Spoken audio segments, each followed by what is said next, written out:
I've been a little bit tardy and I haven't done any recording for a couple of days.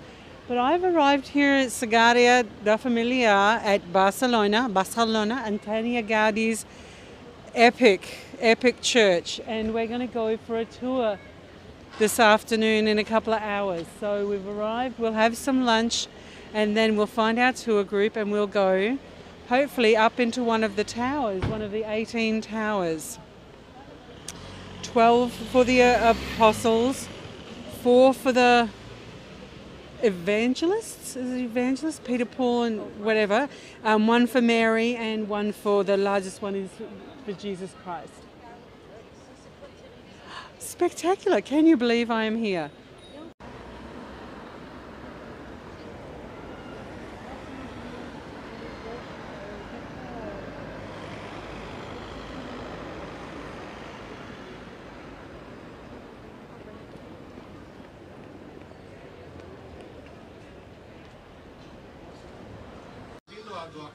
So I've just come into this souvenir shop, and once again I'm not purchasing any souvenirs because I'm literally downsized. I'm going to have no house to put it in.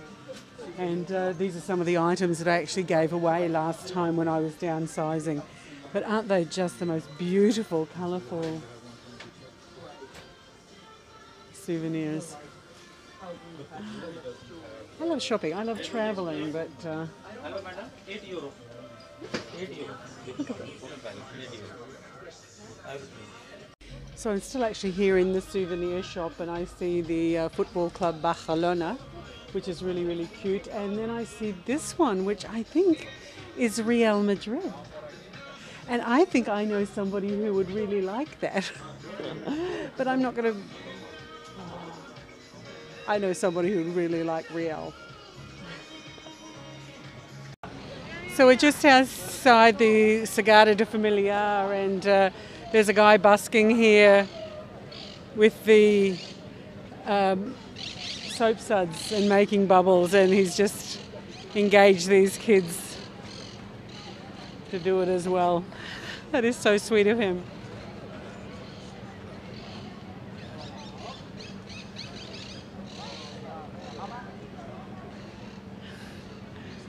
Just such a fantastic atmosphere here in the forecourt of Sagrada.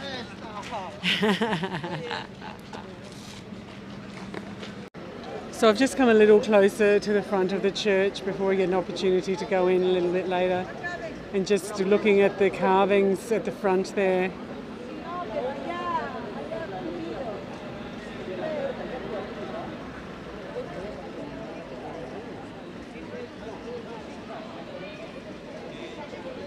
Okay, so this one says Jesus of Nazareth Rex, so that's King. Oh, I don't know what that word means. Iundium. If I was Catholic, I maybe would know that.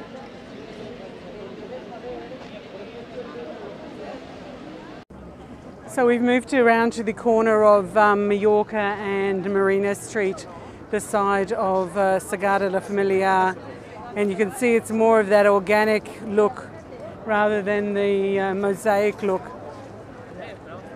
Just superb. And of course you've got the obligatory cranes there because it's been being built for over 100 years and it still has not been completed. So probably another 15 minutes or so before we meet our group and figure out how we get in.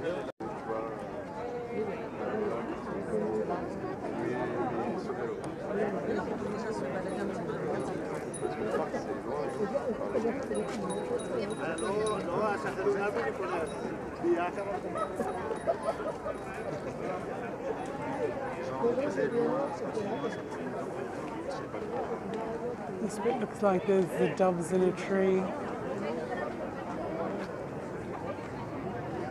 It just looks like really organic, like stalagmites and stalactites. Just superb.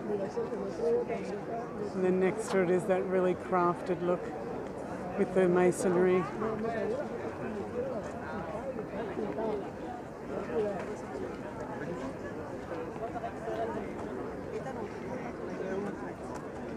the first stone being laid in 1882 after 16 years of money raising. Gaudi was not the first architect for this site, and after the first year the original architect had a disagreement and resigned, and that's how 31-year-old Gaudi became the architect of this church. And somebody passed away and left a lot of money, and this is how the money to start this project came about.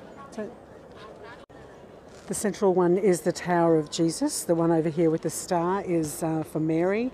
You've got the 4 Evangelists on either side, and then lots of four for the 12 apostles. So they're the towers. So this is the flight for Egypt, and the donkey is based on a donkey called Margarita.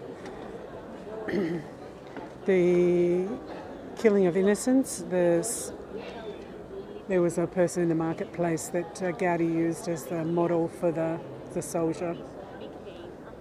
The turtle is actually used as a fountain. The water comes down and comes out of the turtle's mouth. They used the turtle because it was for time.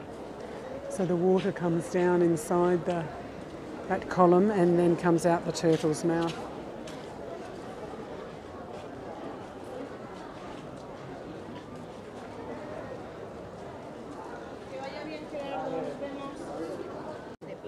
The Jesus portal. It's Christmas time. In the middle of the doors,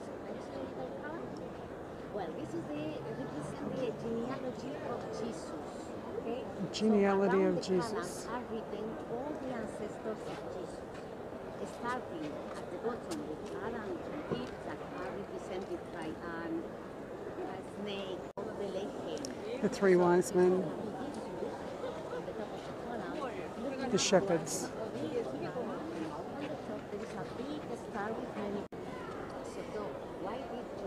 The Japanese angels, because they were refurbished after the Spanish Civil War by a Japanese artist. He said, why not? Why not? We are all sons of God. And in fact, that was the idea of plan for God. It's a cypress tree, not a Christmas tree. It means eternity. And they plant those trees in cemeteries and in houses, around houses. The cypress tree. So the little holes are belfries, and the tops are actually covered. These are the originals, but the tiles started to come off for security reasons. They have covered them. Just beautiful. Standing here, I hadn't noticed before. Let me see if I can find it. This one over here. Like a big gecko or a big lizard. So sweet. You just have to stand here and look at all the different areas just to...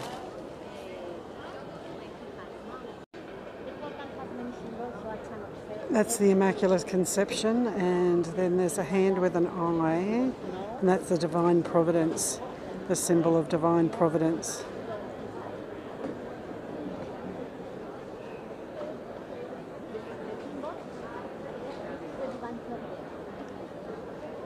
The little balls around these windows are to represent the Rosary, and the little circles are the Annunciation.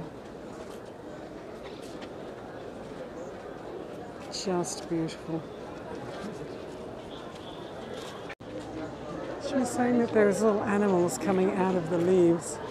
Oh, I can see a butterfly. Oh, I can see a praying mantis. It's made of bronze. Door as well, there are little animals and bugs coming around out of between the leaves. As a child, Gaudi had arthritis, so his mother took him to the forest all the time, and so that's why he has so many natural forms within his work.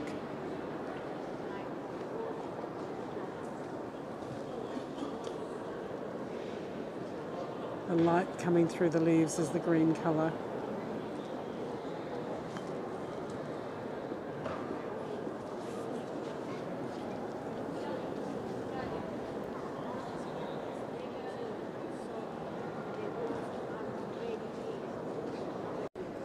So Gaudi didn't like the traditional standard of how to the engineering to support the vaulted ceiling. So he designed this style where it is the star at the bottom and then it tapers up, and then from the top it branches off into a tree. And each one of these columns supports a section of the vaulted ceiling nearby. If anything was to break, only that section would fall instead of the whole ceiling falling down. The Evangelist Matthew. The stained glass on this side represents the day because it's the blue, greens and yellows. But on the opposite side they represent the night, the red and the yellow. And all the light always changes. Every colour of the morning is a different colour to in the evening. But then as you look up to the windows at the top of the nave, they're actually colourless, so that all you can see is the vaulted ceiling. Over the main altar we have the crucifixion. And then as you go up, there is a gold cross, a gold triangle, which is the Trinity, the Father, the Son, the Holy Ghost.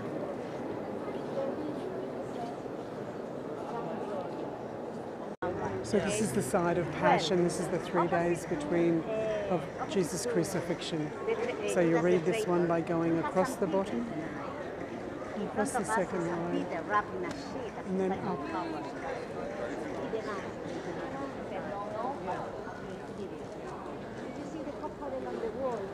There we have the Last Supper, Judas kissing Jesus with the snake of the devil, and the Sudoku beside. Each one adds up to 33.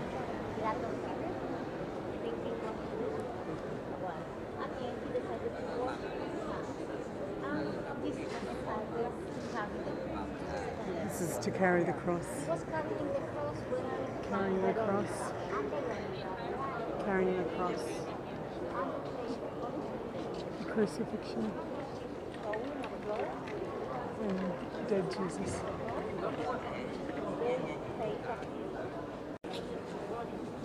The statue without a face is Veronica, the person who wiped Jesus' face when he was walking across. And the other one just behind it, that square one, is the representation of Gaudi.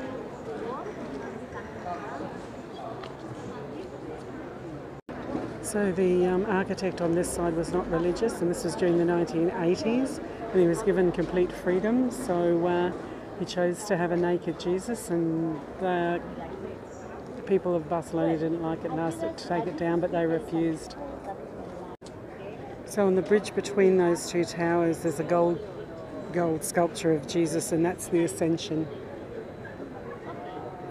So these ones down here were the Passion, so the 3 days before of the crucifixion, between the Last Supper, the kiss of Judas, the carrying the cross, the crucifixion, and then when he passed. So I paid extra money to come up to the tower and had a little bit of walking to do, so that was pretty good. I don't think you can see out there, but that's the cruise ship terminal, so that's where we're tomorrow, as I catch my breath after dying with one little flight of stairs and you've got to walk down 300. So once again, if you're looking for me at midnight, I'll probably be stuck in the little spiral staircase. So I'm just taking a little breather walking down the 300 steps from the tower, which was absolutely spectacular. But I'm not sure if you can see behind me. You can actually see the mosaics, just spectacular.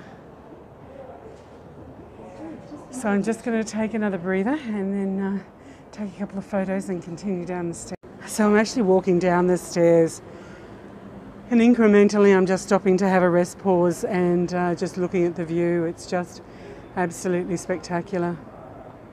Getting closer. amazing to look at the geometry of the brick system there, the brickwork. Well, I'm pleased I did it. I don't think I'll be doing it again. I went up to the tower and there's some happy feet over there. Sherry, you. I'm the one sitting here.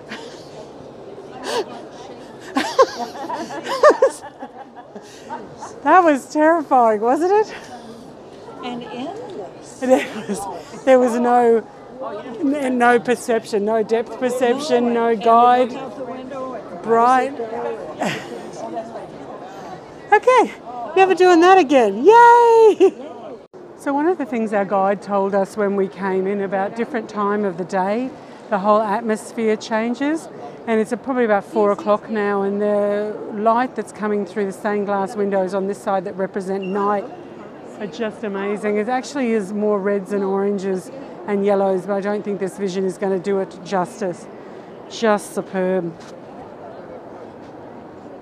So one of the things the guide told us was that Gaudi only did the nativity side. When he was constructing it or designing it, he designed it in sections so that he could at least finish sections at a time. So he did this and the school over the other side.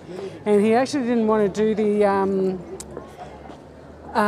the Passion, because he thought that the Passion was going to be too ugly, and he wanted to do something that was more organic and creative. So another architect finished that other side, and that's why it has a completely different feel to it, with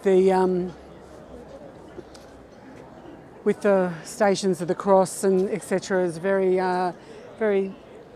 square, wasn't it? Very angry and very ugly looking. So and the architect put his own face onto one of the statues. So that whole visit was just absolutely wonderful. Recommend that to anybody. I think it cost us about 80 Australian dollars for a few hours and a zip up the tower, and completely worth it. So both Sherry and I have Samsungs, and my walk count, my step count at the moment after doing this tour of Sagrada Familia is about 4,900, something like that. And hers is only 2,400 or something. Absolute big disparity. So what we're deciding to do is to meander slowly, like we're not exhausted enough, towards where we think home is. And if we find a tapas bar, we will stop. And if we don't, we'll call a taxi and we'll get a tapas bar near our house. So we've had an absolutely amazing day. And we say goodbye to the Basilica because it's not a cathedral. Just amazing. Wonderful day.